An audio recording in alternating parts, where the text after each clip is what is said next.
What's good, YouTube? It's your boy, Blue Blood Sports TV, and I'm back at y'all with another one. So, the Phenom, as I refer to him as, now former unified WBA, IBF Ring Magazine welterweight world champion, superstar boxer, Jaron Boots Ennis, who is 34 wins, no losses, no draw, 30 wins by way of knockout, and undefeated Mexican superstar, WBC junior middleweight interim world champion, superstar boxer, Vergil Ortiz Jr., who is 23 wins, no loss, no draw, 21 wins by way of knockout. They are feuding right now over who's right, okay?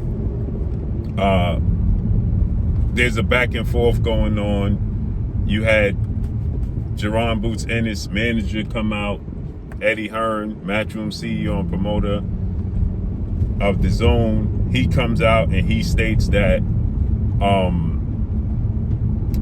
Jaron Boots Ennis signed his portion of a contract to fight Vergil Ortiz in January. Now, Vergil Ortiz is saying that we sat down and we tried to make a fight with them twice. Jaron Ennis turned it down both times. And we're done trying to negotiate with Jaron Boots Ennis. Now we're moving on with our career, and when the fight happens, it happens. But we're not stressing it, and we're not fighting on his time.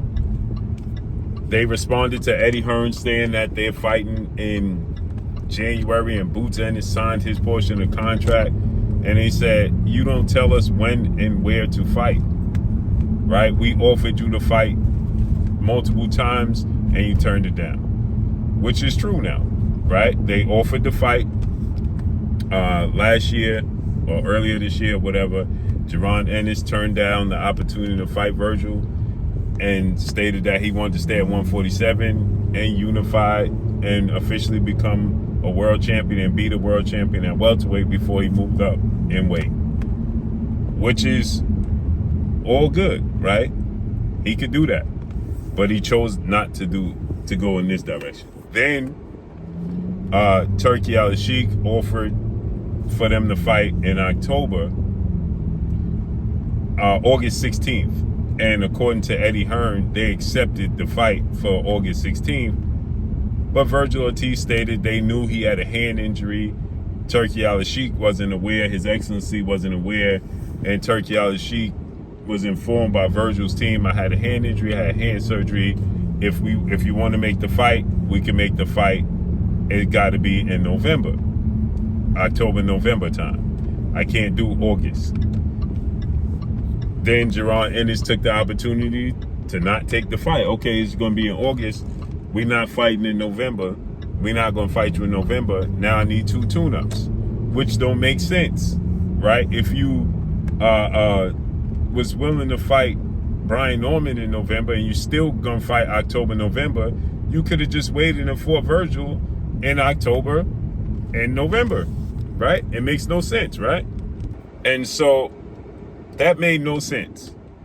And then he says, well, we need a tune-up before we move up. Well, if you agreed to fight August 16th, then why are you saying you need a tune-up? That makes no sense, right? You wasn't going to have a tune-up August 16th. You was going right into a fight with him. So why not just fight in November?